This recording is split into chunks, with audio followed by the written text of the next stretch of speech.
Hey guys, Nei hao ma. Sa mga nagka-problema dyan sa kanilang mga GCash account, gawa ng na-block yung SIM or nagka-network error o kaya na-loss yung SIM or hindi na nila ma-access yung GCash account nila.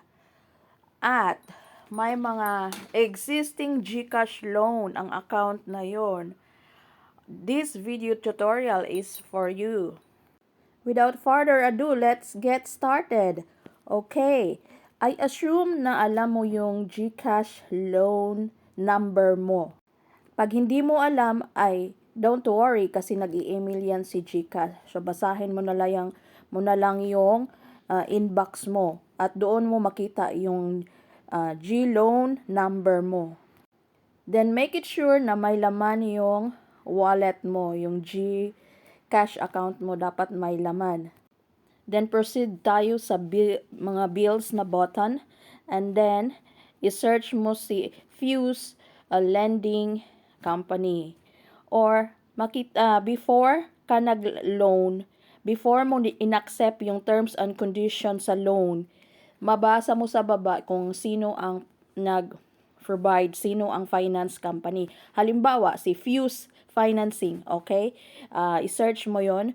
Tapos, enter your G-loan account number. Tapos, may nakalagay doon email address, yung active email address na ginagamit mo. At, magkano. Make it sure na tama yung figure. At pindutin mo kung anong product ni GCash yun. Halimbawa, G-loan, G-credit, G-gives, like that. Then, always remember na 3 banking days bago mag-appear sa system ni GCash yung bayad mo sa kay Fuse Financing.